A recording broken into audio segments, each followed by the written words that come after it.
you so very much. We'd like to say a very pleasant good evening to you. We hope that you'll enjoy what we're trying to do for you.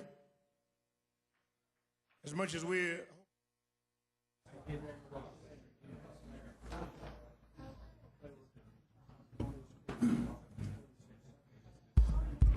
We have a quorum, so we'll begin the meeting. The first item on the... Excuse me, let's begin. The first item on the agenda is the man-of-war truck restrictions. And this was put in the committee from former council member Dr. David Stevens. I see Dr. Stevens here. We have the pleasure of having Dr. Stevens and Dick DeCamp in the room here. And we have a report from the police department, so I guess we'd like to hear from the police department if we could.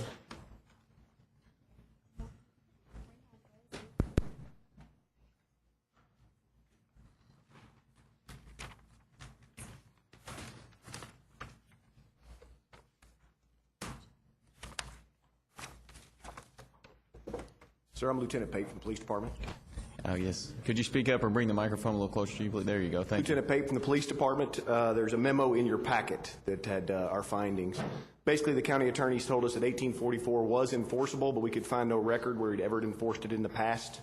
The memorandum explains some of the issues we think would be associated with enforcing it. And could, I guess if you would you just kind of give us a summary of what you wrote in this and your considerations here? Basically, what we wrote in here as considerations was that man-of-war was constructed and the intersections were re-engineered to accommodate truck traffic. Enforcement of 1844 would be manpower intensive. Even if we made it no through trucks, it would still be manpower intensive. To be able to cite a truck, we'd actually have to follow them entering the traffic way and then exiting the traffic way and show that they didn't have some destination during that trip. There's no signage right now that would tell a truck that they can't drive on that roadway, and for the last 20 years they've been using it. And it would push truck traffic into our highest volume intersections, basically in front of Fayette Mall. It would shove an inordinate amount of traffic through Fayette Mall. So to actually change it to no through trucks, there is a process you'd have to go through to do a traffic study, which hasn't been done. And our opinion is that enforcing 1844 is essentially making it no through trucks without doing the traffic management study. So what would you your recommendation be then? We would, if you wanted to pursue making it no through trucks, we suggest it go through that process through traffic engineering, but we would suggest that it not be considered no through trucks. So your final recommendation would be from the police department. I think we have a memo from Chief Baston on the first part of it. I believe our recommendation is that we would not enforce 1844 as it's written, and then the actual ordinance be reconsidered. Since 1844 was created prior to man-of-war existing, we think it would be prudent to readdress the whole ordinance. Are there any questions? Mr. Beard? Thank you, Chair. The whole purpose of New Circle Road was to keep the trucks out of downtown and Main Street. That's why it was built 40, 50 years ago. This never was the intention for man-of-war to be a truck route by any means. It may have been one, it may have become one, but and that's one of the reasons why we support Jessamine County link with I-75 is we think that'll take a lot of trucks out of the counties specifically and give them opportunity to go through on I-75. But again, as I say, the New Circle Road is supposedly where the truck is supposed to go, and then they make their entry into the city if they need to make their entry into the city on one of the spokes. Otherwise, it's and for many years was called the bypass for just that reason, not necessarily for automobiles, but primarily for trucks at the time. Are there other questions for the police department? At this time, thank you. I would recognize Dr. Stevens because he initially brought this to the council and asked Dr. Stevens if he'd like to make any comments on this. Yes, a citizen who lives on just next to the man-of-war approached me with a complaint about noise, particularly during the middle of the night. And that was really the genesis of the complaint. And I think there is a solution to the problem that would be okay with the police, I think, though I can't speak for the police. I wouldn't try. But I remember in the last century, we considered a problem at the New Circle Road and Versailles Road. And the neighbors there complained because the trucks, in leaving New Circle Road to go onto the Versailles ramp, would downshift to brake the trucks, which creates a great deal of noise, apparently. I've never driven a semi-truck, and I don't know how they do that. But rather than using brakes, they use downshifting. Apparently that creates the inordinate amount of noise that the citizen living next to Man of War notices. He's not against the trucks, he's against the noise.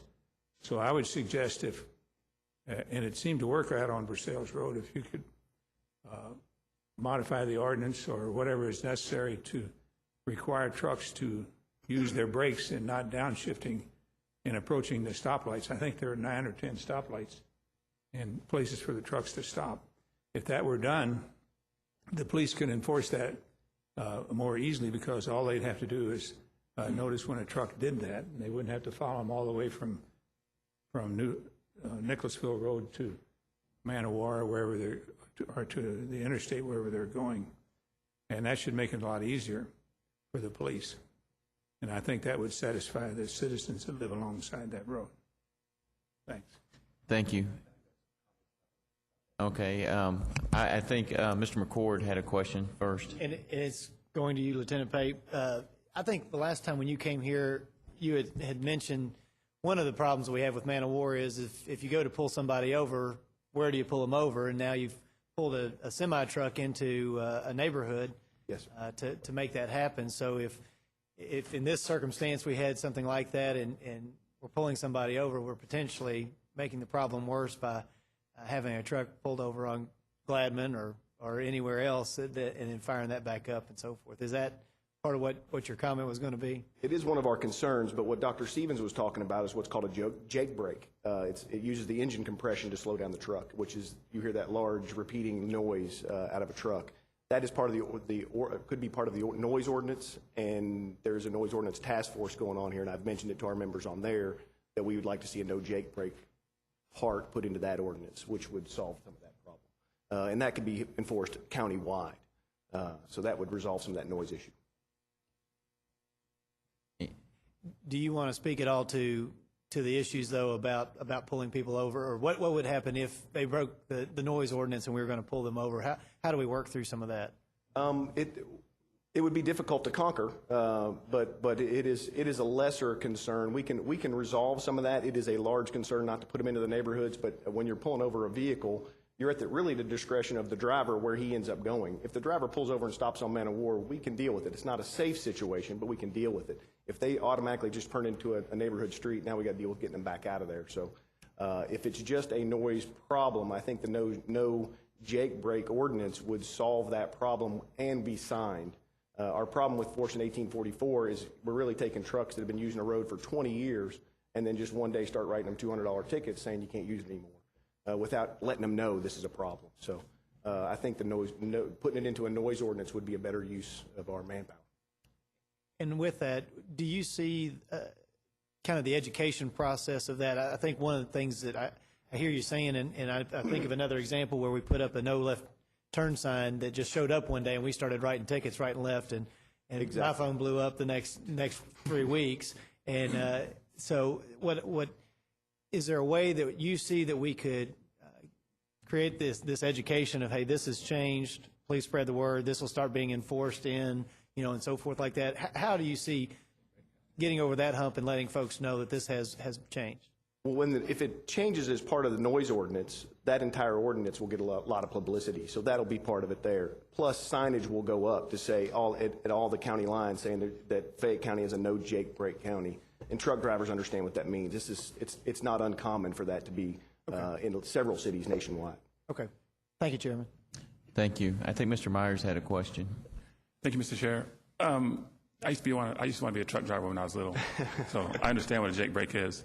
The one thing I don't know about jake brake, though, is that something that can be turned off? Yes. Okay, that's the question, because I was going to say they're designed with a jake brake. Right. The driver has control of that in the truck. Okay, okay, that answers the question. But I guess my second question would be then, kind of goes back to what Councilmember McCord was saying about putting up a stop sign, or putting up a no left turn sign and then writing tickets right after that. How do you advertise to truckers that they can't use a Jake brake in Fayette County? Well, again, that'll be part of the noise ordinance stuff, but it'll become just at the county line where you see like no STA trucks. You'll see different signage that involve truckers as they enter the county at every road that enters the county, and it'll say that Fayette County is a no Jake brake county. So again, this is not uncommon in several other counties, so or locations throughout the United States. So we've modeled after something like that, but it involves much more traffic engineering than us. Okay. And then I guess we have to find a budget for putting those signs up. That's the second question. Okay, thank you. Any other questions? At this time, I will entertain, is there a motion that any council member would like to make?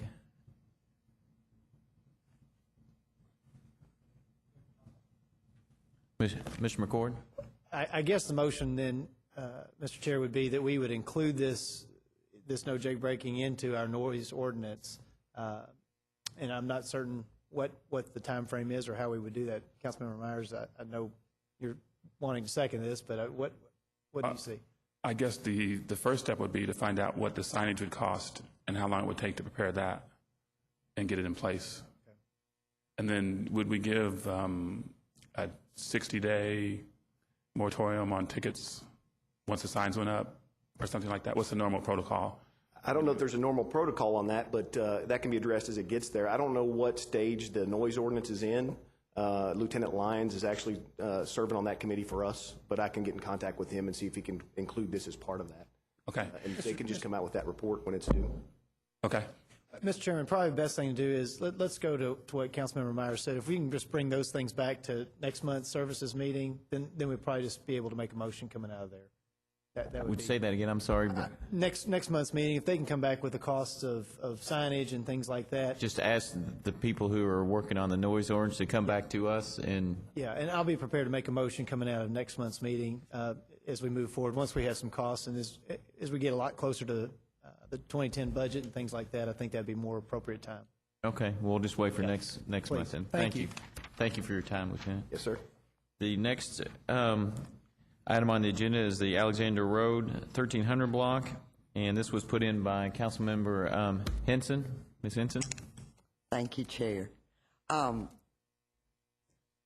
Since I brought this before the Services Committee, Brad Frazier with Traffic Engineering and Keith Gaines with the Police Department and through emails with Shannon Gayhafer, I feel like we've come up with a good plan for Alexandria, and I was going to ask Brad if he would come up and present it.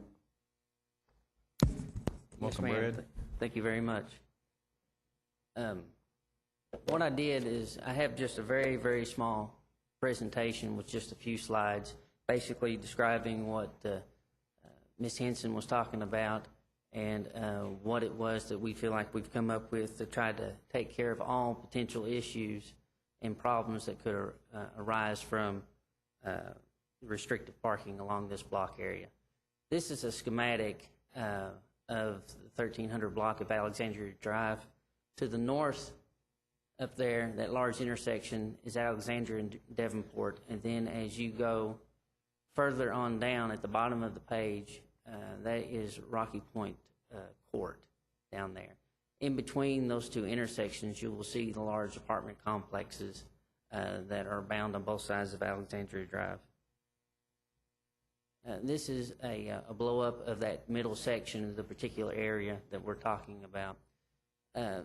Originally, when this came to me, it actually come to Commissioner of Public Works, and we looked at this, and one of the concerns we had is that you do have parking on both sides, and one of the things we looked at is the mode of travel, what actually occurs out there. The direction of travel is in both directions, of course, and they tend to hug the center of the road because of the parking. If you remove the parking, that was one of the concerns that we had, is that you would have, which face a curb width out there is 40 feet of pavement. There we go. Whoop, let me back up, I'm sorry. Okay. So just in the schematic, I want to give you an example of what that would look like if I was educated enough to work a mouse. There we go. All I did was just go ahead and just remove the parking. It's 40 feet. Typically what we find and what we see and what has actually been verified through studies is the more open area that you have for these pavements, especially when there's no curvature in the road like this, a nice long straight shot, the speeds go up. This area, for those that may not be familiar, this is a high area as far as pedestrians, very, very high. I used to live over in this part of town when I was in school, and even then, it was very high with pedestrians, and it still is to this day. So this was one of our concerns that we had, was that, you know, if we open it up, what will happen is as they proceed on into the neighborhood to Rocky Point Court, that the speeds may be accelerated, that they will go quicker. One suggestion was to look to see if it would be feasible to go ahead and add a third lane. A third lane with the idea behind it that people would use that center lane to make left turns into the complexes. That in turn would then you would lose the parking on the both sides because of the additional width for that center lane. This is a typical example schematic of what that would be in that area. Based on regs, you can see where we have the taper that occurs close to the Rocky Point side. That is a requirement by the Federal Highway Administration that we must have a taper because we go from one transition to another. Basically, when you get into the neighborhood, you do have parking on both sides, so that would be a dramatic change. Plus, the concerns of doing this type of scenario is that the pedestrians not only have 2 lanes of traffic to contend with if they do wish to cross or, you know, interact within the roadway area, now they have 3. And the travel lanes are no longer in the center of the road. We have shoved them as close to the sidewalk as much as possible. Working with Officer Gaines and Metro Police Department, and what we found out is there's a common theme of what's going on. Basically, a desire to have the parking just within this block section removed. With some of the information that you have that was provided in your packet, you will see the support of the abutting property owners on both sides, only within that block area. And then the fact that what Metro has noted as problems out there. And they really hope with doing this, this can help on the enforcement end and discouragement end of some of those activities going on out there. So basically, what we try to come up with is we want to go ahead, if we do lose the parking, how do we compensate and still maintain those travel lanes, center of the road, try not to include another lane that has to be contended with if you are a pedestrian, and still try to keep those narrow lanes so that it will be slower. So again, this is what it looks like if you lose the parking very wide, and how we can possibly compensate for that by just doing some edge line work out there. We're going ahead and painting, bringing it down, coming about 9 feet off the face of curve on both sides, striking it out, which will reinforce the fact that you cannot park there, and additional paint instead of just a single line will help direct and keep the driver in the center of the road. That's where we want them out there. And we'll keep the road width fairly narrow there. We will go down to an 11-foot lane instead of a 12-foot. This is close to the Davenport side. Same example as we get to Rocky Point, which is the circle down there on the bottom of the page. Parking removed and compensated for by doing this. We are able to go ahead and maintain the existing cross-section as you come along Alexandria Drive as though you're going to Cambridge. And through here where it is gone, we still maintain those narrow lanes because that's the desired effect we really want. If you look at a typical width of the vehicle, if you're talking 6.5 to 8 feet, you know, we're talking about 9 feet here, so we're actually making them more narrow within this area. And based on a request from Metro Police Department, they had asked if we would go ahead and provide signage to go ahead and combat some of the problems that they have within this area as far as some of the activities going on. And with that, I'll go ahead and let Officer Gaines come up with Clear Unit and talk a little bit further on some of those subject matters.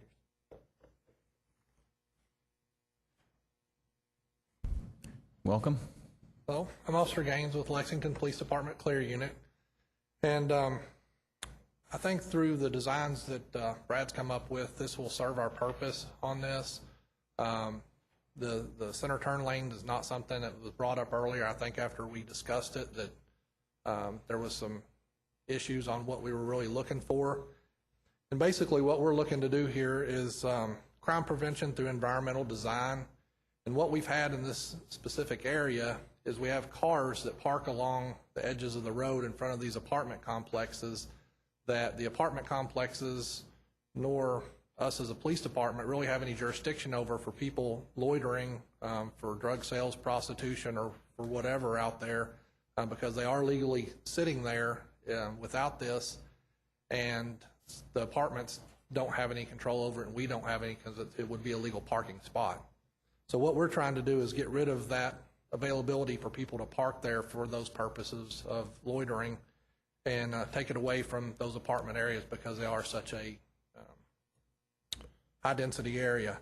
Also, one of the other issues that the apartment complexes had in that vicinity there was the ability to pull out. When cars are parked along the line there, when they come to exit either one of those complexes, their residents could not see, and they were saying it caused a safety hazard for them to pull out and trying to come into the lanes of traffic.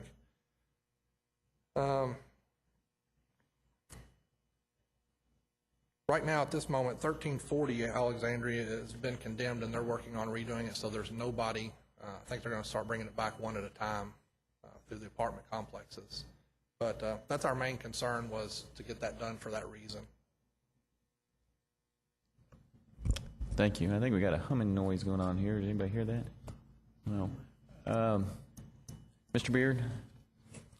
The sign, as it is presented right there, has a lot of English verbiage to it. And that is a fairly high Hispanic area. Would we want to reinforce that with the international no parking, the P with a slash through it type of thing? Because they may not know necessarily what standing means. We discussed that, and I'll let Brad answer that. It's a good point, Councilmember Beard. The symbol you're talking about is the parking restriction, which basically means no parking here. The police department requested that they didn't want any congregation to occur in the same area as well, so no pulling in and stopping or standing or just being around this area. That's why this sign is the one that I chose to show you all here at this point, because not only was it just a parking restriction, there was other elements that they were wanting to control out there as well. I'm suggesting, Brad, that we do both. Okay. Then we can intermingle the two, as long as that's fine with them. No, we can intermingle them. We were looking to use about 8 of these, so the center ones, I'll go ahead and just use these on the ends to border them up, and then go ahead and use that others through there. Okay, great. Thank you. Any other questions? Ms. Henson, do you have any motions that you would like to bring forward? We probably could ask traffic engineering to do it without one, but In the thinking about this, you can. We would just go ahead and work with the police department, and there would be no action that would be we don't required need on making it. formal action here? No, you don't have to. If you choose to do so, that's fine, but, based on how we operate, and it is a residential collector, we can just proceed on and go ahead with that based on this information. Thank you so much for your work. I appreciate it. Thank you all. Do you want to make a motion, or are you satisfied with there? You think I need it? It's not necessary. It can be done, but as he said, it's not necessary, so it's up to you. I think we'll proceed. I'll make a motion to proceed with restricting parking on 1300 block of Alexandria. I don't have the exact addresses, Brad. I know it's 1340 and... I would say as presented by the traffic engineering. Okay. Second. So moved. We have a motion, second. Any discussion? All those in favor say aye. Aye. All those opposed? That passes. Now, the third item is the 2003 Public Utilities Task Force Ice Storm Report and recommendations that Ms. Gordon put in. I see Dr. Stevens is here. I think he initially had presented this back in 2000. We have him on retainer, so we're glad that you're here. Ms. Gorton, if you would like to go ahead and discuss this, we'll begin. Thank you very much, Mr. Chair. I put this into committee because I thought it was important, now that we've had another big ice storm, to review the 2003-2004 recommendations. The Public Service Commission made recommendations, and the task force, the Public Utilities Task Force, made recommendations. And I wanted us specifically to look at these recommendations to see what we could do better, what has been accomplished since 2003, what still needs to be done in terms of the recommendations, and I think somewhere along the line we'll probably have another discussion about underground utilities. So with that, Mr. Chair, I give it back to you. Thank you. Dr. Stevens, if you would briefly, I guess, go back and give us an overview of what the recommendations were back in the, your committee did back in 2003 after the first ice storm. And also we have David Freiber here with KU that will probably talk about what happened in 03 and then also the response here in 09. And with that, Dr. Stevens, welcome again. Thank you. I'm glad to know I'm on a retainer. Where do I get that check? It's that volunteer retainer. Yeah. Well, I don't know what's coming up next week on Tuesday, but maybe I'll be here, maybe I won't. But the Public Utilities Task Force was formed back in the 90s in an effort to improve communications with the utilities that serve Lexington and to work out partnerships to solve some of the problems that were identified. For example, one of the problems was the streets and roads were repaving streets, and then next week the water company and the gas company and everybody would come along and start making new cuts in the road almost before the asphalt was dry, and those kind of problems. Of course, in 2003, we had the worst ice storm ever recorded in Lexington. There was 2.5 inches of ice on trees, and according to the Weather Bureau, they never seen anything like that in this part of the state. There were 140,000 customers without electricity in Fayette County, which is a large number. The government opened its operations center, emergency operations center, and partnered with the utilities and other agencies to try and overcome this, but it took us a couple of weeks to get out of it, almost like it was this time, but perhaps a little worse. Following the ice storm, the Public Utilities Task Force, which is has the members listed on in your packet, reviewed the ice storm response, had hearings and invited the utilities to come, which they did, and present their reports. As Councilmember Gorton remarked, that also was done at the Public Service Commission, which is the state agency, as you know, that oversees them. And we came up with several recommendations.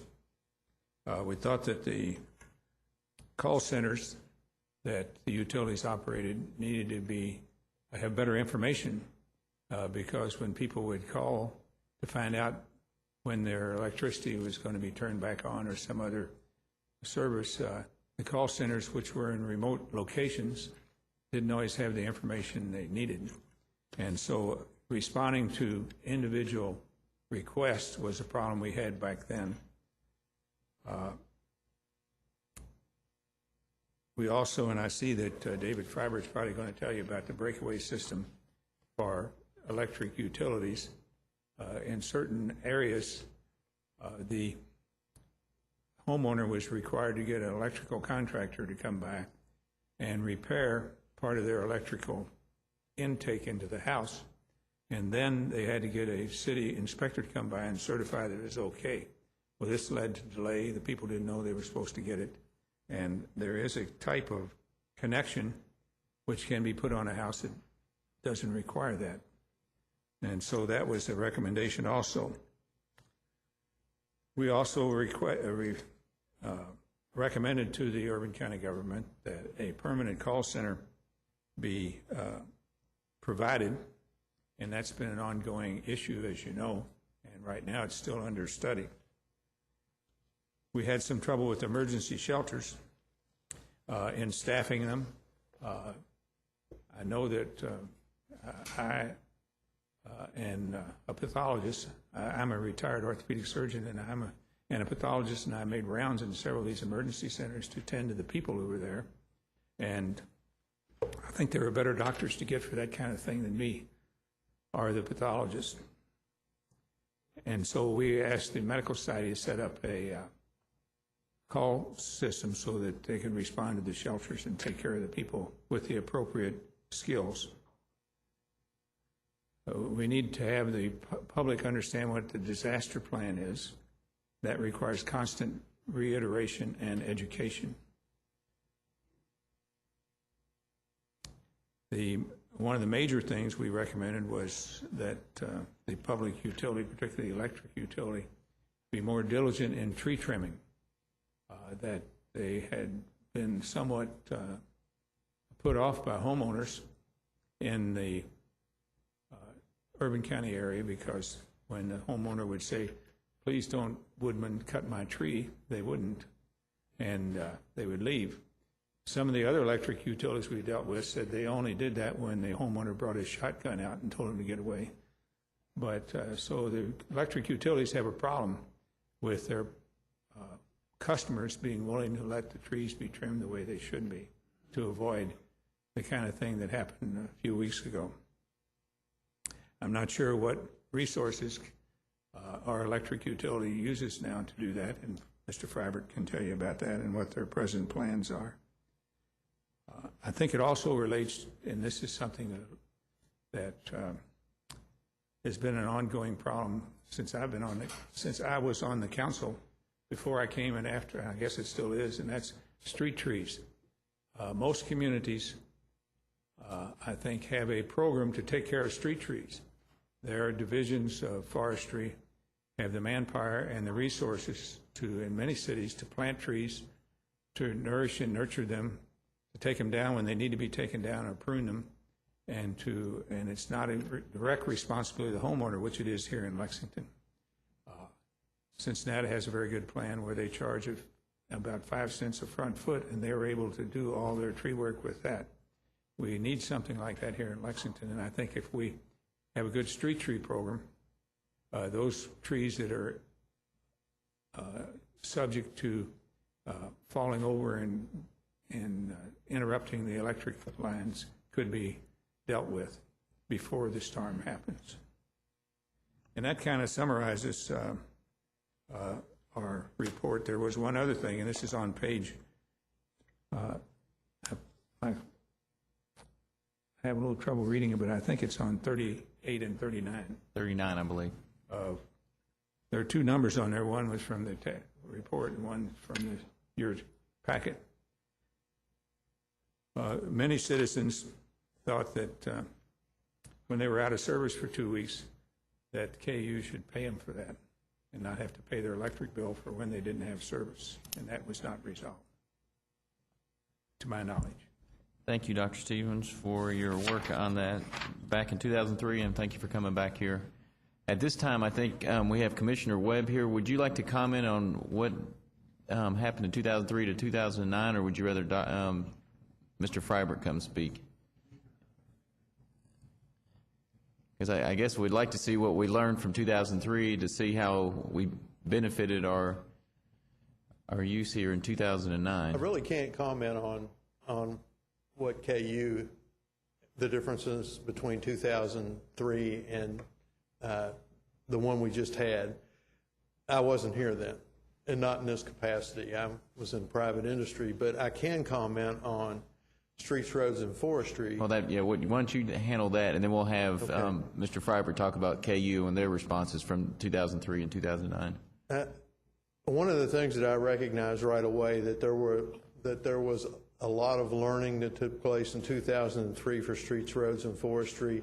There's a core group of people there that was there in 2003 that immediately recognized what we were going to be faced with over a long period as the ice storm started to evolve. When the trees started to fall, they had a good feel for what it was going to take to get the right-of-ways cleared. And we were able to address those things immediately. We still had tools left. I know I've mentioned maps that GIS had prepared for 2003 that we used this time. So we didn't have to take a lot of time. We took a look at what forces we had on hand and divided them up geographically, the urban services area, and we're able to go right to work. Probably had that stuff in our hands within 8 hours of when we started to see a number of trees fall. So we were able to address things very quickly in this ice storm. We also, I think based on what happened in 2003, they understood the need to have eyes out in the urban services area and out in the county to start estimating how much work was there. And we did that. We did that with a group of folks from engineering who went out and first estimated how many trees we had to cut. So we had a good idea how long that might take and how we might have to build our forces up. We were asking for employees from parks, from environmental quality, from traffic engineering, equipment. So there was a good understanding of what kind of work was out there, and we were able to balance our workforce between cutting and trimming trees and clearing roadways. Then the entire issue of debris that remained out to be picked up, there was a good understanding this go around that could not be managed within the workforce that we had, that we needed a contractor. So immediately, as soon as we got out of the business of trimming trees and clearing roadways, we got into the business of trying to get a contractor on board that would do collection for us on the private streets, private pickup streets. And through the help of purchasing, and Brian Markham specifically, we were able to get that contract out on the street quickly and within the guidelines that are provided for those types of contracts, get a contract in place with a very good contractor that we've been very pleased with, and get that work started. I didn't bring a calendar with me, but I don't think that whole process took but 2 weeks or 2.5 weeks to get going once we got started. Had it been the normal process that we went through, we would not have started that contractor until this past Monday. So we were able to speed all that up, recognizing the impact of the tree debris laying in the right-of-way and the need to get it up. So we're way ahead of the ball game. If you take a look back to 2003, and when I say way ahead of the ball game, I don't think it's fair to say that there's as much for us, as much debris down as there was in 2003, but we were able to get started on each phase very quickly with a workforce proportional to the work that was out there. So in the things that we have done better is in the learning and recognition of how much work's out there and being able to address it very quickly. Thank you. Any questions for Commissioner Webb? I got one. You might not know the answers, but I'm going to ask you anyway. In the report from 2003, they said they made a statement that debris was estimated to be 150 million pounds, and it would create a mound of debris 3 foot wide and 3 foot high, stretching from Lexington to Knoxville. I was curious, when you did your estimates here, what was your estimates for this ice storm?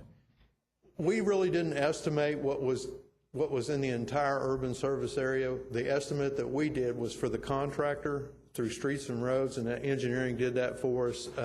We estimated for our first pass that we would pick up 45,000 cubic yards. We didn't estimate it in pounds because that's the way we'll be paying for it, in cubic yards. Now, because we took those contractors, I think we ended our first pass somewhere around 40,000, so we we were very close on what the first pass was.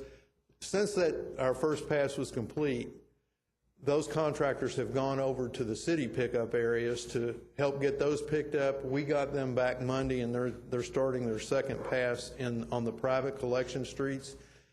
But as a total for what just the contractor has done, as of Sunday, they had done 79, almost 80,000 cubic yards. And if you took UK's football field, end zone to end zone, sideline to sideline, that 80,000 cubic yards would be stacked just over 37 feet high on that entire football field. That does not include everything. Solid Waste actually started picking up 2 weeks before we did. They have worked nonstop 7 days a week since they started. Streets and Roads have been picking up in the county that entire length of time also. So I don't have an estimate, but as we get towards the end of this, we will provide estimates for what our city employees have done. But I think the key here is it's quite a bit. It's not as much as we had in 2003, though. Thank you. Any other questions? Mr. Lane. If any of the constituents in the county have debris, they should just leave it on the curb, and then you'll pick it up as soon as possible. There's no penalty for setting it out there and waiting. We have already done quite a bit of the county, not all the county, but yes, if they put it out and we haven't been there, if they've seen their neighbors get picked up, then they probably need to make some other arrangements for that. But we can't continually keep picking it up. All right. Well, when I'm at county, we're merged government inside the urban service area. Inside the urban service area, we're making 2 passes on everything. Okay. Thank you. Any other questions? Thank you, Commissioner. At this time, I'd call David Freibert, who is representative of Kentucky Utilities, and welcome him. He was here in 03 and back here in 09. Thank you, sir. I was here in 03. I know several of you all were, and have been through a couple of these with us now. I know there are several new members that have had their first go-around in terms of ICE and their utilities. As you might imagine, as we did coming out of 2003, Kentucky Utilities and LG&E, our sister company in Louisville, are doing an internal critical self-assessment of how things went, what we did well, what we did less well than we would like in developing lessons learned and how we'll do things differently in the future. And we'll also be working with the Public Service Commission on our regulator on a statewide version of that review, and you are welcome to have access to those reports when they're available, and I'll make sure that if you'd like, I'm happy to deliver those, or they'll be available on the PSC website.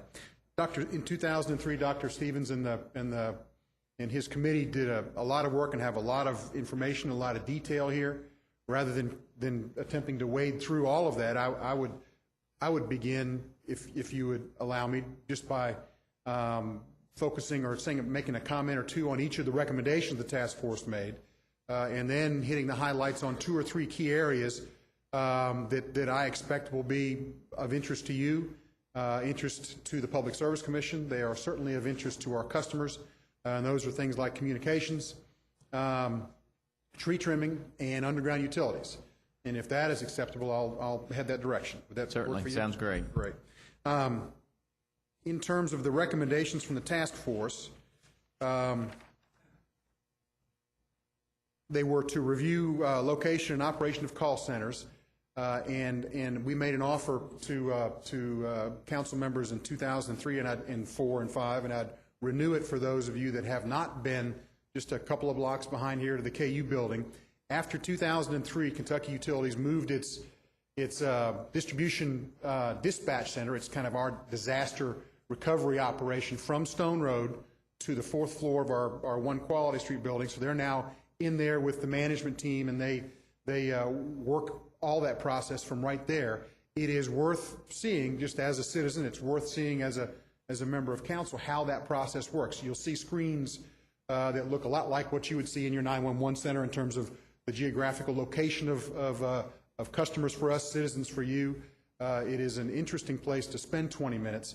Also on that same floor is one of our 3 integrated call centers. We have one in Lexington, one in Louisville, one in Pineville. and they all work off of the same platform, the same information. Doesn't matter where they are. They all have access to the same customer data, the same GIS information, the same account history, the same maps. So if a tornado hit Louisville, we could dispatch and take all their calls from here with all the same information, and the same from Pineville and vice versa. But they are operations that are worth seeing. The call center, for example, took 700,000 calls in the 2 weeks immediately around the ice storm this time. And I'll kind of begin and end on communications, because it is one of the areas where we've made great strides since 2003, yet it is one of those areas where we have a lot of hard work left to do, and we'll be working on that. Second recommendation was to evaluate, Dr. Stevens mentioned, the design of a service mast and a weatherhead, and the electric industry is kind of different, where some things progress very slowly, such as the meter on your house, for the most part, is a design that was created 70, 80, 90 years ago. Those masts, those connections to your house are standard old designs as well. There are a lot of new cutting-edge things, such as the dispatch system that we put together coming out of the ice storm last time and spent $30 million on. A lot of high-tech stuff, but some of the things we use are standard old technology, and that service connection, that mast, is one of those. And Dr. Stevens mentioned some kind of tearaway applications, and there are a number of factors we weigh when we look at equipment and facilities. One of them is reliability. And others are how do they handle weather, how quickly can you restore power, but first and foremost with all of our calculations is safety. And that is why we have done some study on alternative service connections, and we actually have an internal work group that is looking again at some newer versions of those that are considering that and other ways to harden facilities. But at this time, we remain most comfortable from a safety standpoint with the service connections that are there. It may add a day to someone's inconvenience down the road, but we have to factor safety in before anything else in how we do those operations. One of the other recommendations was for the city to establish its permanent EOC, and we think that's a great idea. KU had staff 24 hours a day the entire time the Lexington EOC was open, from the time it opened to the time it closed.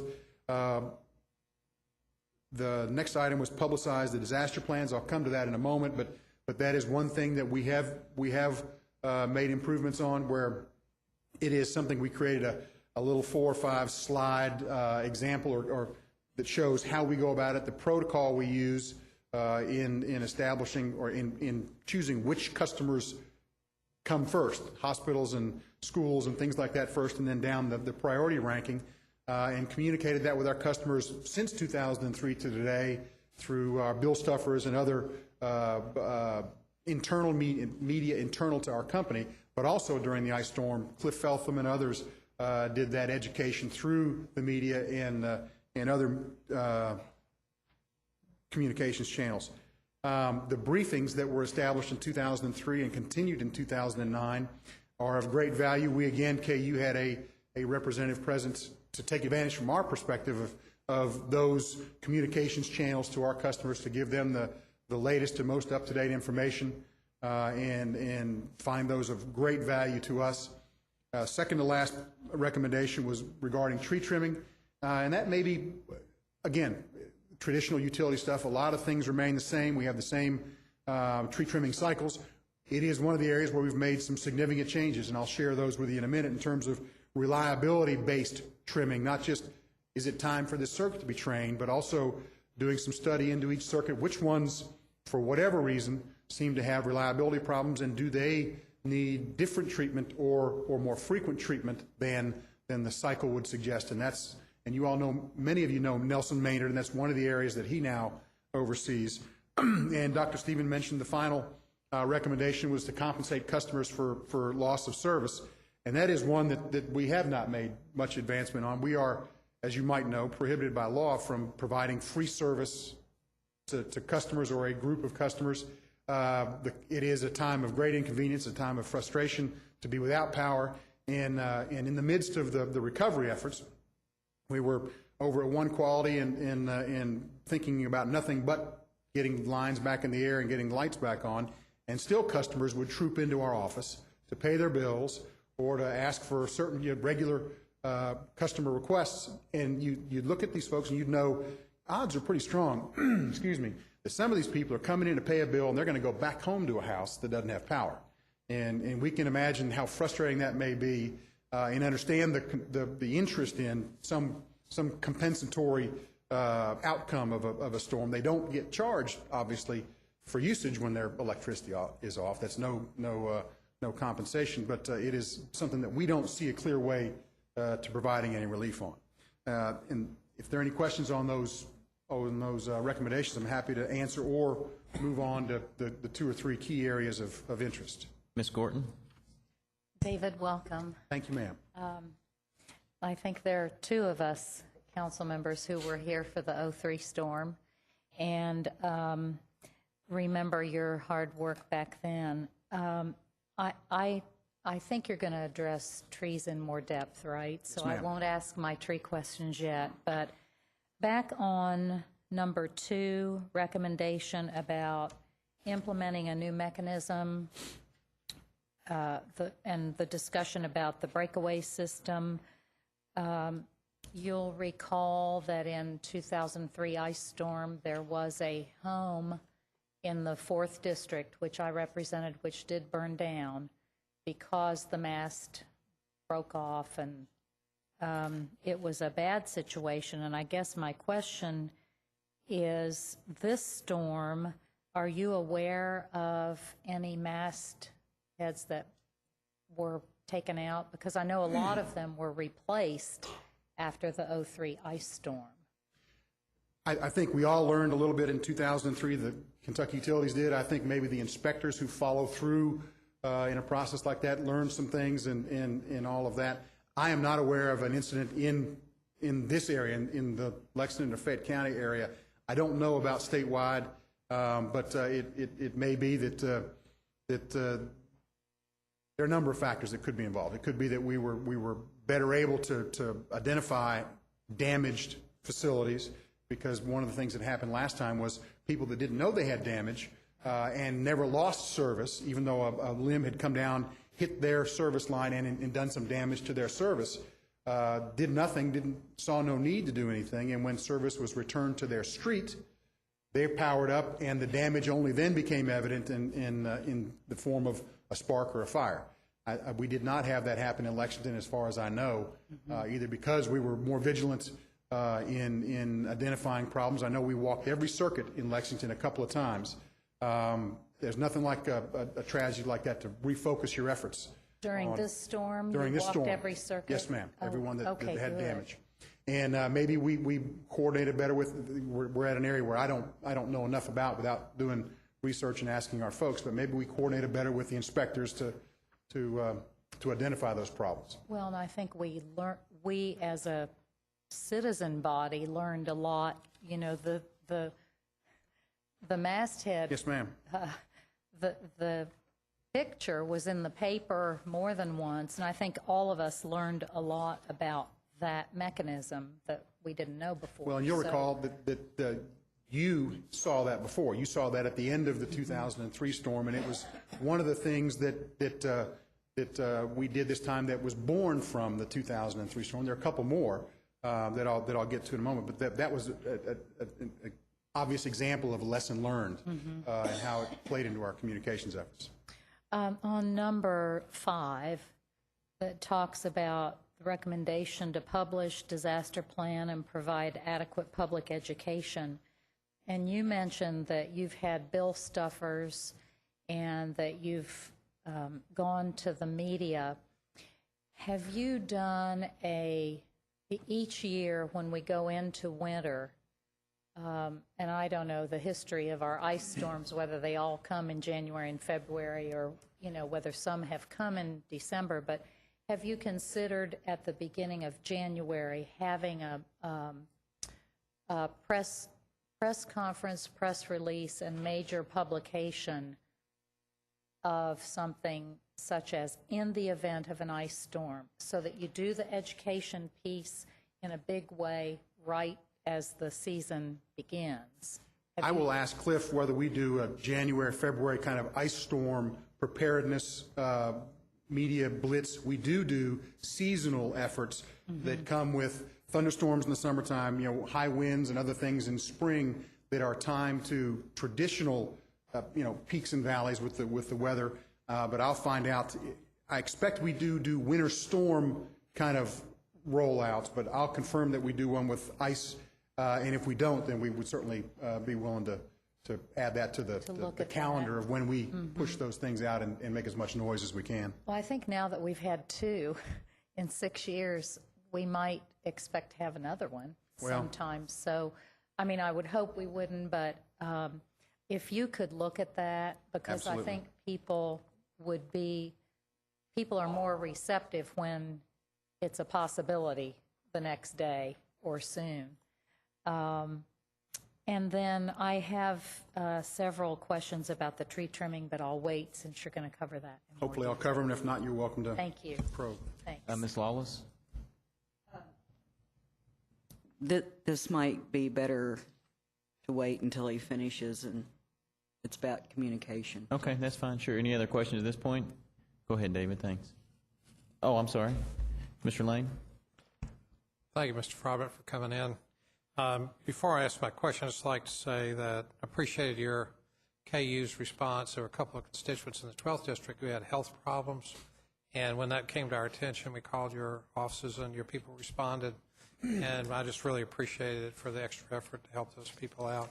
My question is on item number 2, the new mechanism for connecting electric service. Has that been codified in our building code? Is that a standard, or is that just a recommendation? I don't know.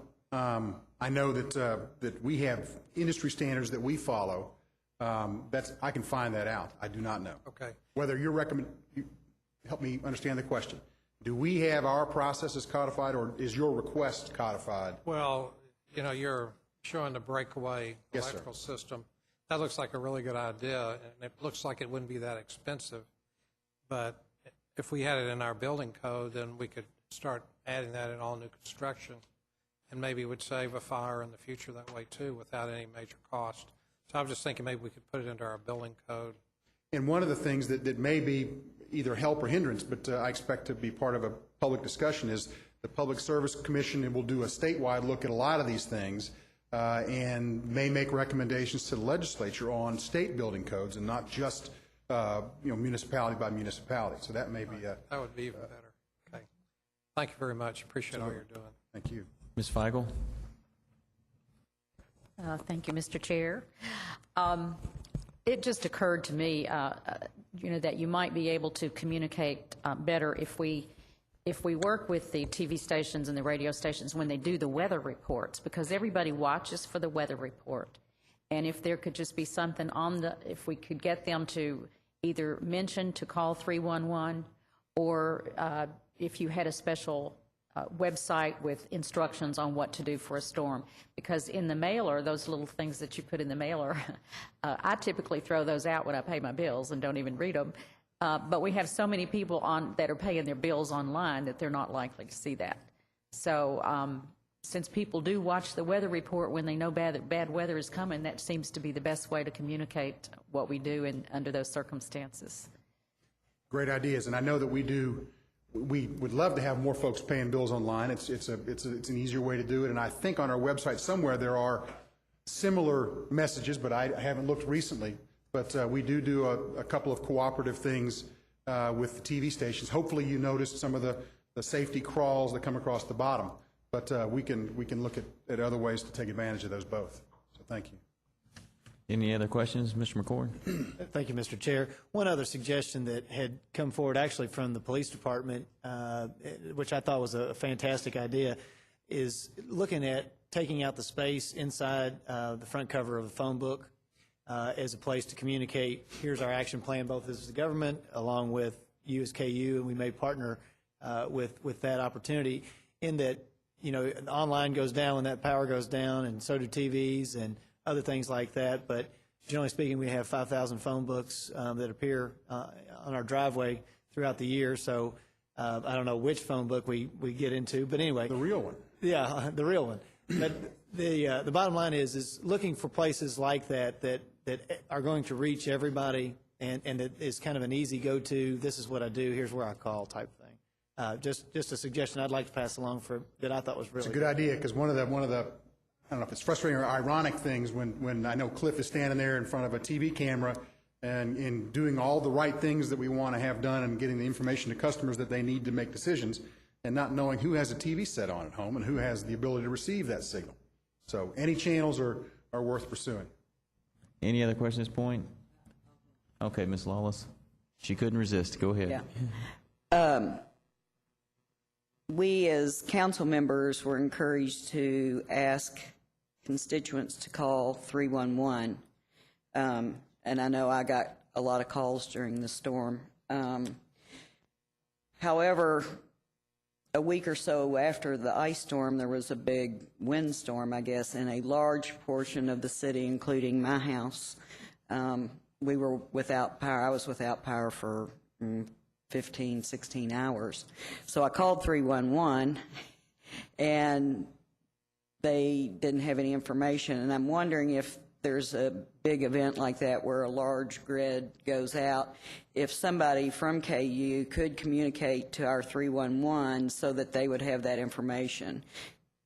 It's a good question, and it's something that is supposed to happen, and, Okay. and I'll check in to see why it didn't happen to the extent that it made your call successful. I would be remiss if I didn't point out that when customers lose power, your constituents or anybody else's, the first call they need to make is to 1-800-981-0600 to make sure that we know that their power is out.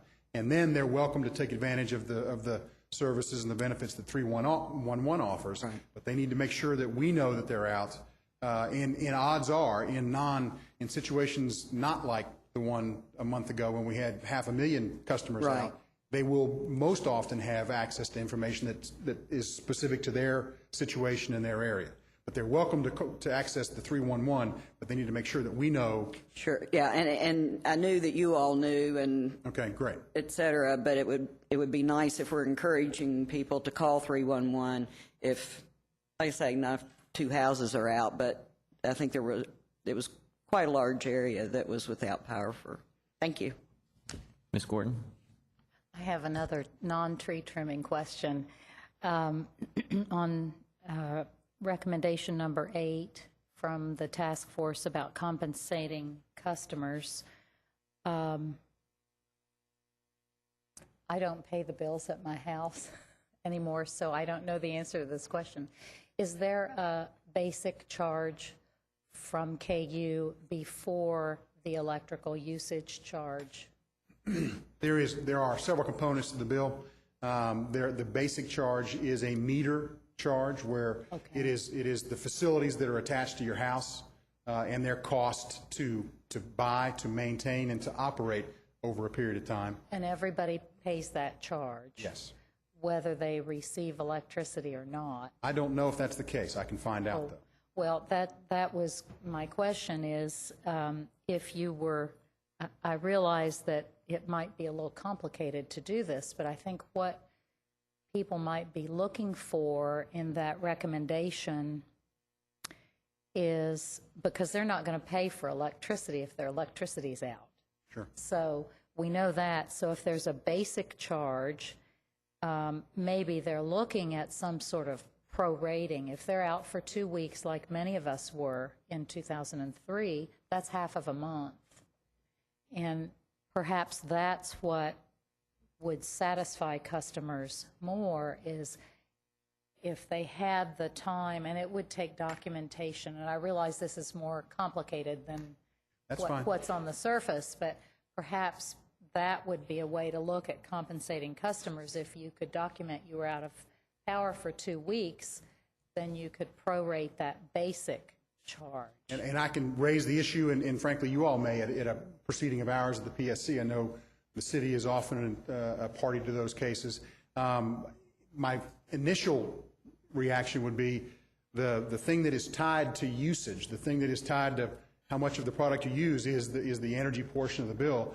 The fact that you are or are not on, or whether there was a storm or not, has little to do with the overall cost of that investment that was made on your behalf, or the equipment that either sits on the Ohio River and generates the electricity, or sits on your house and distributes the electricity through your house. Those hard costs or sunk costs are there, but we can certainly talk about it further. Thank you. Any others? I see none. Go ahead, David.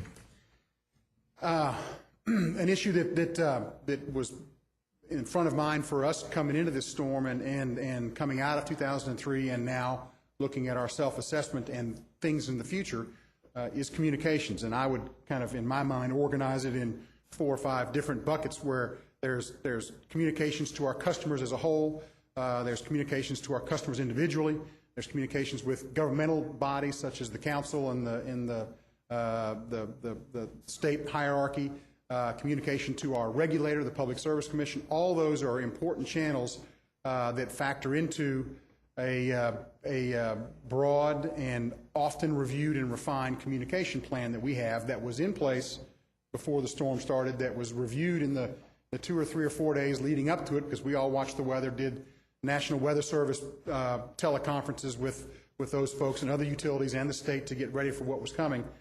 So the plan was in place. It was fresh. It was as good as we could make it at that time. It was battle tested for 2 weeks. We now have the opportunity to go back and improve it. But there are a couple of observations I'd make on communications in general, and then get to the very end and talk about one that we still have to struggle with, which is the direct individual communication with customers regarding what their expectations should be when their power will be back on. In these massive events, in a normal event, our system does it. In these catastrophic events, no one has one yet that we have been able to find through peer review and through research that does all the things we'd like it to do, but that peer review is ongoing. During the opening stages of the storm, you may or may not know that we engaged your dean, Pat Duggar, and her folks the day or two before, getting those communications channels open. We did initial, at the front end briefings of the media, what we expected, where we were kind of staging resources. As soon as the ice started and the things began to fall, those safety crawls, hopefully, for those of you that still had television service, were coming across the bottom of the TV station broadcasts. Same for radio stations. And we established links with a number of different components of the city government. We placed a tremendously high priority on, at the very beginning, when we had a sense of the scale of the problem, not just in Lexington, but on a statewide basis, of giving customers the critical information at the front end to make decisions they'd have to make for their families for the next 2 weeks. And we knew, 18 hours, 20 hours into it, that this was going to be a far worse ice storm than we had in Lexington 5-6 years ago, that because of the statewide nature of it, that meant all of our customers would be affected, and the fact that it was beyond that. It was regional, and it froze in place all of those extra crews that would come to us once the storm finished. Those companies couldn't let those people go until they knew for sure the storm was over and that they were okay. They had to hold them in place. We knew with those factors that we were looking at 2 weeks in a lot of places for all of our customers to come back on. And so at the very beginning, the expectation we attempted to set and took every opportunity to was to let customers know that some of them would be without power for up to 2 weeks. Turns out we got the majority of them back in 3 or 4 days, but there were folks here that were out 11, 12, 13 days. And setting that expectation at the front end was a critical factor for us. We used a lot of the lessons we learned in 2003. In your packet, the little packet I think that you found already, Councilmember Gorton, you see that masthead design that was developed in the 2003 storm. The next little item will be familiar to those of you here then as well, which is an attempt to show our customers how our distribution system is set up vis-a-vis the city street map. We don't follow the street map. We have an engineering driver that sets up, that dictates where facilities go, how certain areas are fed, and they don't line up with a street schematic. So when there are KU crews working in the area where they've not had power and they see their neighbors' lights come on and theirs don't, they wonder, what happened. This is an attempt to address those concerns, to say you're fed by a different tap line, or your whole area is fed by a different circuit, and it too is being worked on, but it is not the one you see being worked on in front of you. Again, lessons learned from 2003. The next one is, I mentioned the disaster plan. Here's a little 4 or 5 slide PowerPoint that we have used in various iterations in Bill Stuffers and elsewhere, and Cliff Feltham used in briefings with the media to familiarize folks with, okay, this big storm happens, what is the process that the company goes through and the city goes through for restoring power, starting with critical customers, hospitals, water treatment facilities, and we work closely with your disaster folks, Deem and others, in identifying the right priorities, and when things go back off during a restoration process, to let us know that a nursing home here went off, or that facility went back off, so we can redirect resources to those folks. A new tool that was born of this statewide event is the next item, which is a county-by-county listing. This is well on in the restoration effort, 7 days into it, and it shows probably just 25 or 6 counties. The next map was something that was developed here on a statewide basis and elsewhere, coming into this, I guess, the last year or so. How can we help customers get a perspective on where the damage is, where our resources are, what's broken, and where are the guys working on it? And this map hopes to show areas of damage by severity, by zip code, and where company resources are currently located working on those. There is another one of those behind that map that is focused on Western Kentucky. And those are both from the same time and same date, and you'll see the darker colors indicating remaining larger pockets of customers still out in the West. The next map, again, these were shared with the news media, with the Public Service Commission, on our website, on the PSC website, carried to meetings like this, so that people could, trying to use every medium we could use, not knowing which medium a particular customer could use given their circumstances. That next map is a state map, again, coded by the number of outages. The story in the western part of the state, and thank goodness it was not the story here, was that for the first 3 or 4 days, everything was off. I think 96% of our distribution circuits had no power from our transmission grid because it was laying on the ground in western Kentucky. From Dix Dam in Mercer County all the way west to the Mississippi River, our transmission grid was virtually non-energized. And it got to the point where we had to shut down our Green River generating plant because there was no outlet for the power it was producing. Significant event for us. The next map shows, 3 or 4 days later, the rebuilding process of that transmission system, even before you could begin to bring back on residential areas, major employers, big customers. You had to get the backbone rebuilt before they could begin to see the progress we saw here in day 2, 3, and 4. Whole different level of damage, whole different perspective west of I-65. It was extraordinary. The final little graphic just shows the 25 or 26 states that sent us help. I know we much prefer to be in the position of sending them help, but these folks came to our aid this time, and we appreciate it. We were in lockstep with the regulator, with the Kentucky Public Service Commission. We did twice daily briefings with them, 9 in the morning and 4 in the afternoon, and gave them updated information on number of outages by geographic area, the number of resources we had working, the safety updates, because again, none of it's worth it if people are injured or killed doing this work.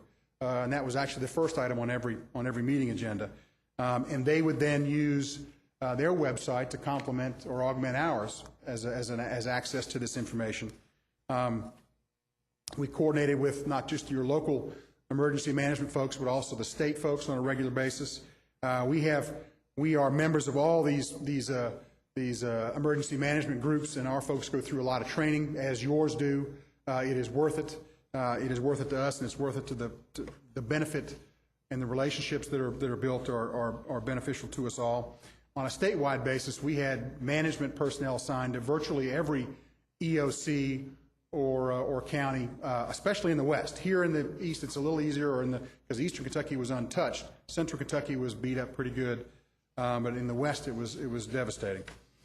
Councilmember Beard, you asked earlier and last time about some of the kind of the raw numbers on what was broken in all that, and we gave the PSC an update every day on the number of broken poles, 1,500 of them, and we and every other utility in the region was asking the same suppliers for poles, and we made it through, but there was a couple of days when we weren't sure shipments would get to where they needed to be on time, but those kind of things you have to worry about. 20,000 lines, individual spans of line down, that these aren't just Lexington numbers, that this is statewide, and we'll hopefully cull those out in a way that's more of greater interest to you after we do the PSC report. But the numbers of broken equipment and material was staggering, and the 6,000 restoration workers, we had tent cities set up in 5 or 6 places in the state where we had to house and feed and shower these guys from all over the U.S., and they slept on cots, and they took cold showers for several days, and were loud about that. But they were great, and we were glad to have them. But the amount of damage was amazing. And I'll leave any other communication issues for questions you all may have, and please be aware that it is central to our own internal assessment. It is certainly going to be central to what our regulator has us investigating and looking at, and looking at peers. Duke Energy may have a couple of things that they do, or system enhancements that we may be able to buy or model. The second issue I mentioned was vegetation management, and I'll try to be a little more brief on the next two. Those of you here in 2003 know we talked about trimming circuits at certain intervals because of either where they are, whether they're rural or urban, whether they're 12 kV or 4 kV. In Dr. Stevens' report, there are a number of details on those things. I would characterize our tree trimming program coming out of 2003 as reinvigorated and more aggressive. The cycles have not changed, but I expect there was a window of about 8 months or a year where customers were not resistant, or not as resistant as historical measures, in letting us onto their property to do the work. But we have since then, while not changing the cycles, 3.5 to 3.9 years per circuit, we have been more aggressive in the trimming we do. We have gotten more every time we go in. We trim things we didn't always trim. The last time I was here, somebody asked about the fence line behind Fayette Mall and Shiloh Park that had been left alone for years and years and years. Those kind of things, we now just, the honeysuckle and the bramble, we just take out unless there's a big reason not to. But the cycles remain similar. The levels of trimming is greater, and we've layered on something that we call kind of reliability-based clearing or trimming, and that is to do pretty intricate and pretty exhaustive studies of the performance of each of our circuits, 300 or 400 circuits around the state, and see which ones perform well, which ones perform poorly, and then get into the weeds on why they perform poorly. And a lot of it comes down to vegetation management or trees, and those circuits get additional looks, attention, resources that have them being addressed even when they're not in cycle, when those things are not up on the regular cycle to be trimmed. And it is the one big difference that we have in tree trimming. And the same details we had for your report, Dr. Stevens, remain the same in terms of how our folks are trained. All our arborists are trained and certified. We use 5 different contracting companies, Asplund and others, Townsend, to do the trimming, but they're overseen by our folks, by our trained arborists. And I'm happy to provide any detail or go back and get any detail y'all would like on that. Another area of great interest here and elsewhere is overhead versus underground utilities. And we have been glad to entertain individual requests for information and studies at Ashland Park and in other discrete areas within the city. And I know that we work with Harold Tate and his group, and we're working with the mayor on some of their projects on what would it take to take these existing facilities and put them underground as either a standalone project or as part of this other larger road project or whatever. We're happy to continue to do those things. it is a big issue, and we're pleased that I think the PSC is going to take a statewide look at this. We'll be heavily involved as the state's biggest utility, but looking at it on a statewide basis will make us more effective and efficient in the work we do and all that, and it gives a better sense of a broad scale of what does something like that cost, what are the potential benefits, and allow the state, the city, other interest groups to make informed decisions on how important it is to them based on what they might receive and what it would cost. In our system, it's still about 80-20, overhead being 80%, 20 being underground. But for the last 10 or 15 years within KU service territory, 65 to 70% of the new line extensions or the new customers we bring on choose underground. So that, well over half of the new additions to our system are going underground, but still it's going to take a while to eat into that 80-20 differential from 100 years of having standard overhead service. So things are heading the right direction, and most developers choose that option when they develop a neighborhood these days. But there's a big difference between putting in new underground service in a greenfield and going back in a city application or even in a rural area and putting existing overhead stuff underground. But those are all things that we're happy to talk about and look forward to talking about on a broad scale with the PSC. With those things said, I am happy to take any questions. All those things lead up to the point that we're looking again at how we operate, and we invite you to give feedback to us through this group and me, or through the Public Service Commission, who will be looking at all of our operations and those of all the other utilities that serve the state. And I'm happy to answer any questions you have.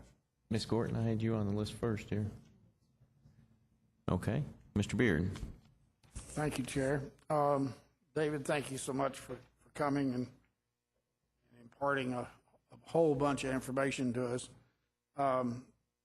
Just one comment. It was not casual interest in asking you to enumerate all those various and sundry items that you all had to purchase and install and such. It was to help the public understand and maybe be more understanding about whether they wanted a rebate on their bill or not.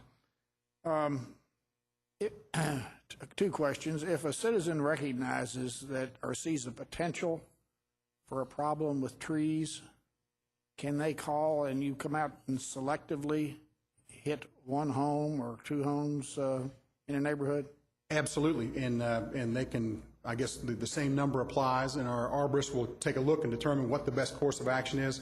We'll resist being, a free tree trimming service. I mean, there are folks that do that, but if there are things that potentially impact reliability of service to that customer and others in the area, then absolutely we'll take a look and do whatever needs to be done. You'll find sometimes that the lines in question may belong to Windstream or the cable company, and we're probably less inclined to trim those limbs, but they're welcome to call and we'll take a look at it.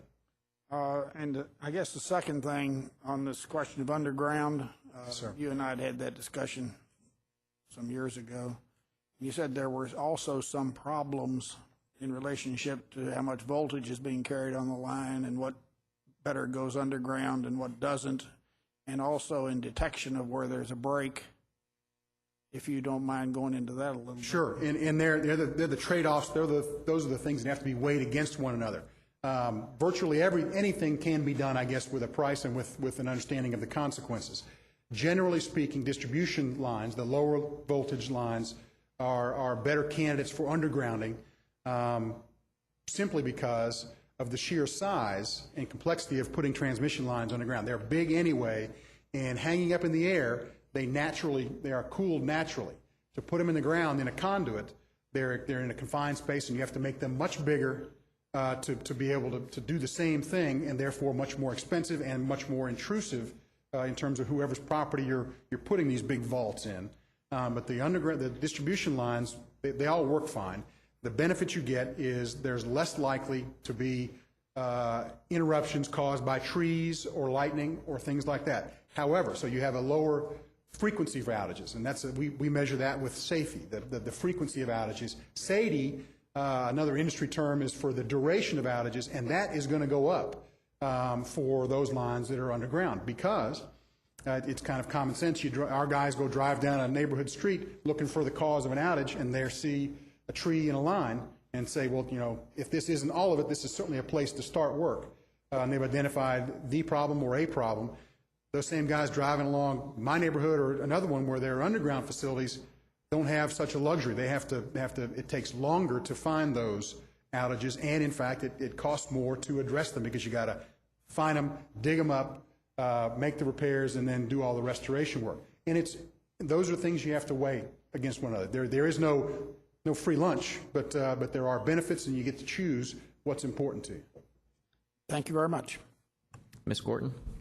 Thank you, Mr. Chair, and I'm happy to see Mr. Bob Starkweather has joined us. He was our point person on utilities for several years. Good to see you here. You mentioned, David, first on the tree trimming, that you've kept your same goal, which in the report says you have a trim cycle of 3.5 to 3.9 years, yes, basically. It also said in this utility task force report that KU stated that it does not track or budget tree trimming on a county-by-county basis. How do you budget it? We budget in a way that matches the rest of how our organization is set up. That's why one of the challenges we have in giving you restoration numbers for Fayette County is that we have our facility at Stone Road that is the hub of our Lexington Operations Center. And it's called Lexington, and most of the customers served out of there are Lexington, but it also includes Woodford County and Midway and parts of Scott County and others. So our system and our operations don't fit neatly with geopolitical or geographical boundaries. So do you have a pot of money that goes toward tree trimming in your service area? We do. Is that how that works? On these 5 different companies that you contract with to provide the tree trimming, are there standards set for that by KU, that all of those companies must follow?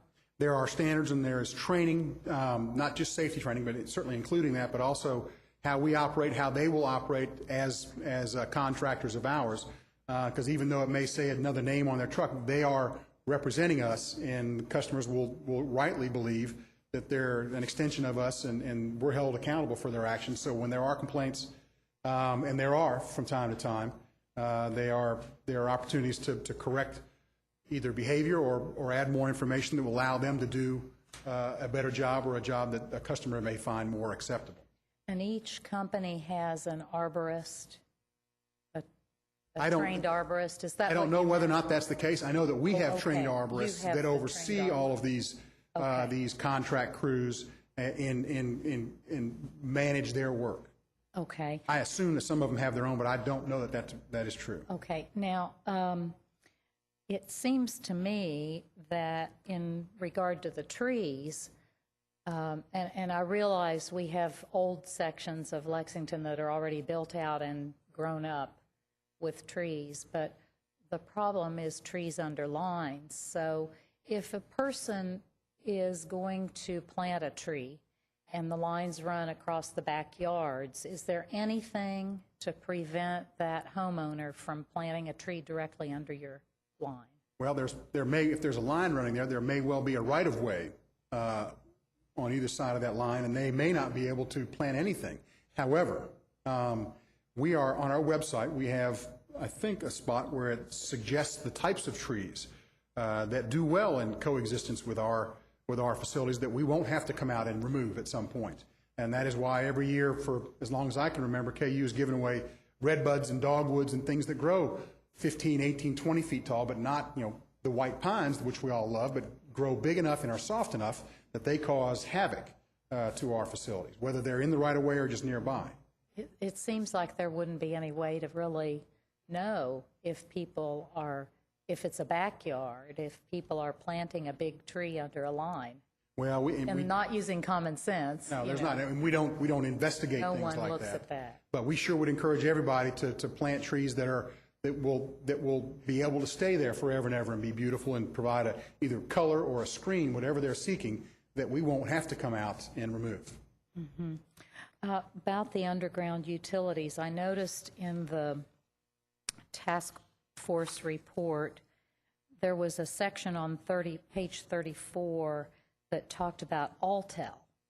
And it said that telephone companies and other communication providers in many areas of the country are taking the lead in burying facilities, even though there's a negative cost differential in underground versus aerial construction. This was in the telephone portion and the Altel portion. And I wondered, I would presume that those utilities that are doing that are just passing the charge on to the customer.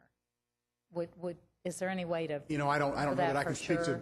to what practices Altel has chosen to adopt. I do know that it makes more sense, and it makes more sense from a managing the job kind of perspective, also from a paying the check for the job perspective, to coordinate all of those aerial utilities and have them working together, not Altel doing it and then KU doing it, or having them working together. So you dig one trench, you do all this at one time. And I know we're working with Mike Webb on a number of these kind of issues in the Streetscape program, so you don't have 4 different cost centers. You've got one larger one, but it's coordinated, and ultimately will have a lower overall price tag.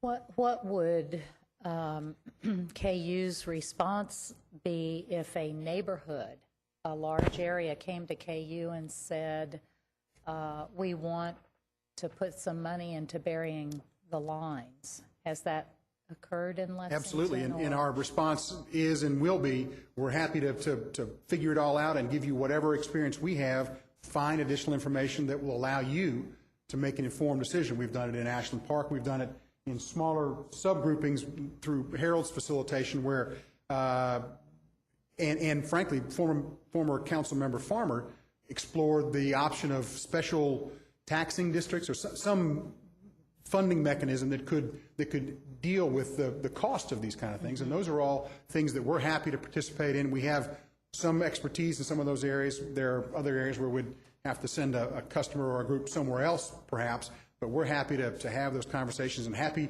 to build and maintain underground facilities. Did the Ashland Park folks pay for it? Or how They did the have not- funding come? They have not made a determination, I don't think. There were 2 different groups. There was the larger group, and there was just the South Ashland Avenue group as a discrete group. One of the things that gives them pause, back to the idea of no free lunch, even if you've decided that I'm going to write the check for this, either you or your group, there are still consequences for opening these big trenches in front yards, and some of the consequences impact those same trees that we're trying to highlight and save, because if you can imagine the canopy above ground, there's a similar structure underground that we or some contractor or some other utility is going to bore through and damage roots, and some of those trees are going to die, even as you seek to free up all the others. So there are trade-offs that have to be considered. I know the Corridors Committee has done a pretty good job of now, when they place the trees on the arterials, they're placing them away from under the lines. And I think that's a good idea. Well, I understand the expense of the underground utilities and some of the problems. I know the government for I don't know how many years, Bob would probably know, put general fund dollars into burying the lines downtown. Over the years, we've spent quite a few $100,000s doing that. And I don't know, did downtown, where that's been done, did downtown lose power this time? There are fewer trees down here. The circuits come in from somewhere overhead from transmission, but I don't recall there being a lot of issues downtown. It'd be interesting to see, you probably don't have time for this right now, but a study in Lexington, we have new development where lines are buried.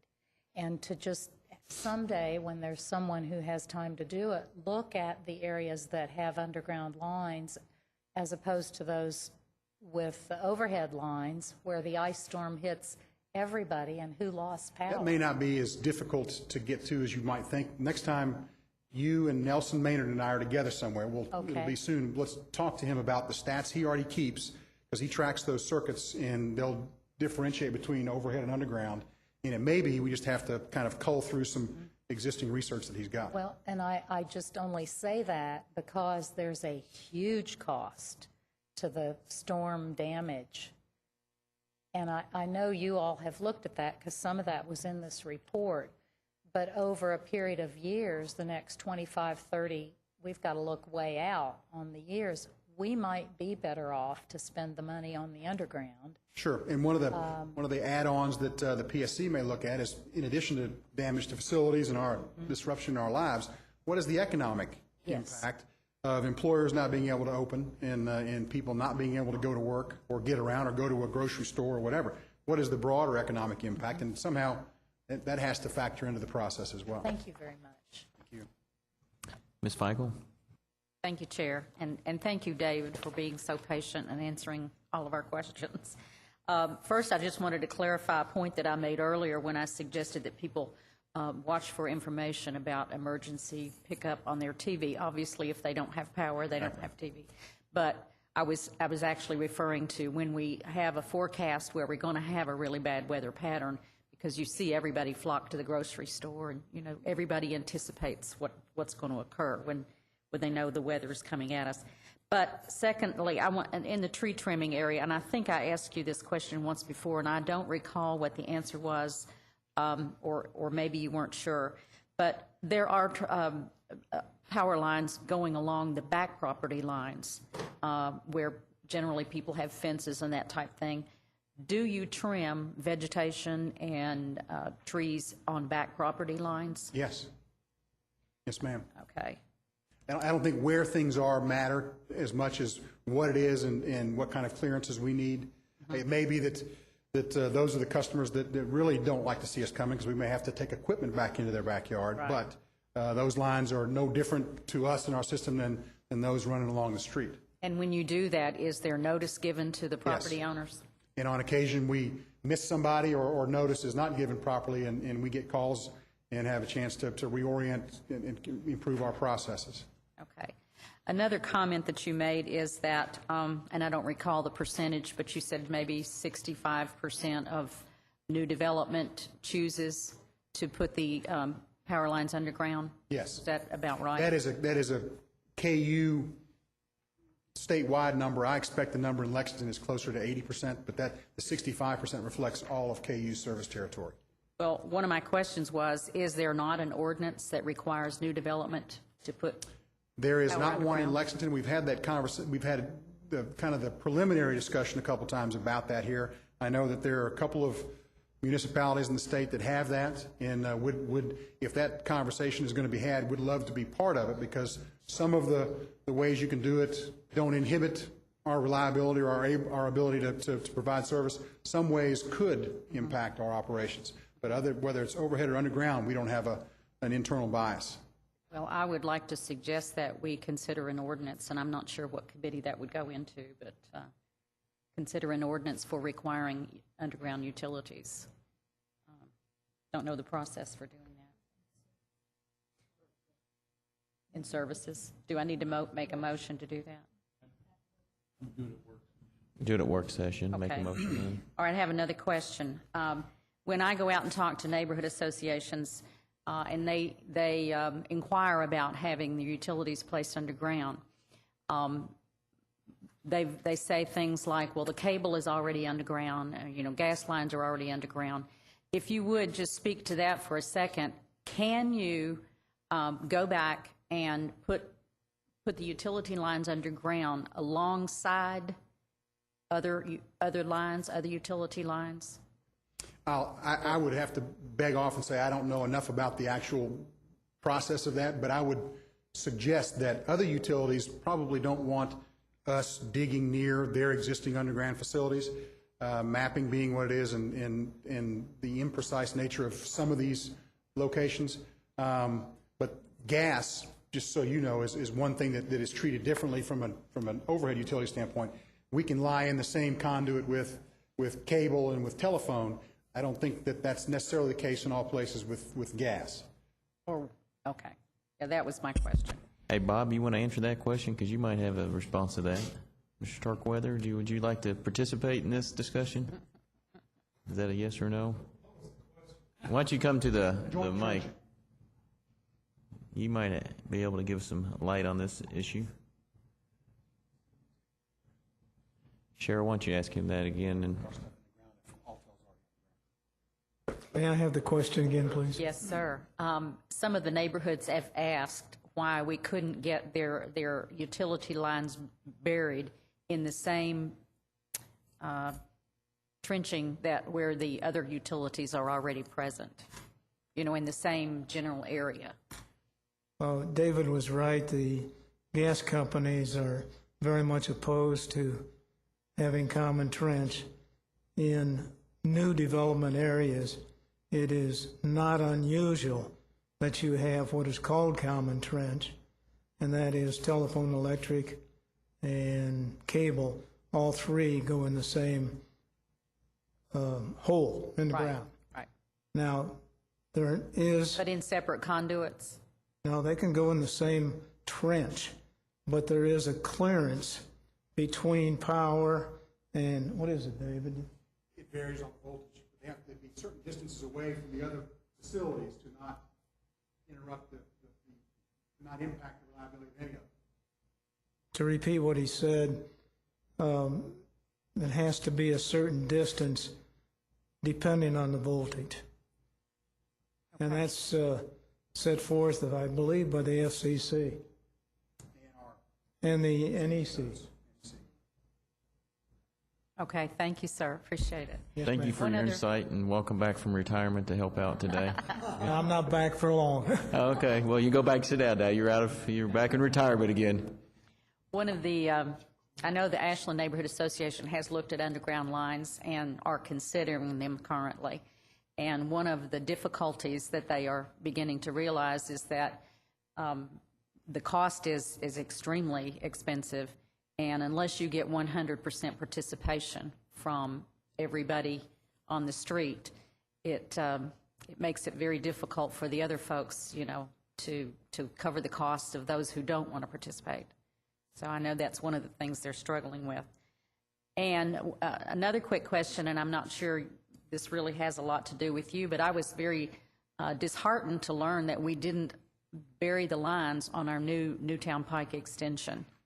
And, that was a great opportunity to get some lines underground that we didn't take advantage of. It was. And it's one of those things where I think it was a state highway project, and it's how much can you get, or what do you give, what do you lose by doing a little more for each foot or each mile? And it's a tough call. But you're exactly right. It was an opportunity to make a big difference along one of our, featured approaches or exits from the city and the games, and that has to be a concern with whatever happens with some of the stimulus dollars are going to come, and there's going to be an urge to spend them wisely, hopefully, and quickly, and those kind of trade-offs would need to be looked at. And before I leave that topic of the stimulus package and whatever it may translate into for Kentucky or Fayette County, from the utility company standpoint, we'd love to be involved in any planning as early as we can be for all that, because a lot of the road projects and other projects that the city will want to do or the state will want to do will require us to move facilities. And we want to be as helpful and proactive as we can be, and not be the thing standing between the city and the completion of this project, just because we'll be doing it in 90 counties in the state. Okay. Thank you very much. Thank you. I think we have one more person that'd like to ask some questions. Ms. Henson? Thank you, Chair. David, one complaint that I'm going to go back to communication. One big complaint that I got was that individuals that were without their electric, they couldn't plan. So they didn't know if it was going to be short-term or long-term. And I was just wondering if there was some way we could possibly map it out, or if that's something that's been addressed. It is something that we spent a lot of time thinking about and working on. And let me back up and then go forward. The system that we have in place is extraordinarily good at a number of things. And those things include locating customers that are out, taking the information we get from those customers and identifying the most likely piece of equipment that has been damaged or has a tree on it or has failed, and then moving our resources to the right area. And then that same information is put back into the system so our call center attendants and workers have the same access to what the problem is, what an estimated time of restoration is, so that when customers call, we can, if we've had several calls already, we can say, yes, we know you're out at XYZ Street. We expect to have you return to service in 4 hours. Those kind of things our system does well in more normal storm situations where, you know, the things that are less catastrophic. We have not found a system that will help us tell 400,000 customers when your service will be back, because virtually everything's laying on the ground and those crews are working, they're rebuilding it. However, with that said, we are looking into, through a work group, what other people are doing and what new technology is available that will allow us to do one of the most important things that we haven't found the answer to, which is to give our customers a reasonable estimate of what they should expect and how they can plan their lives around that. We haven't found it yet, but we are working to find it. Okay, thank you. Thank you. Any other questions? I see none. Thank you so much, Mr. Freiberg, for your being here and going through all these questions. At this point, do I have a motion to adjourn? Second? All right. All those in favor say aye. All opposed?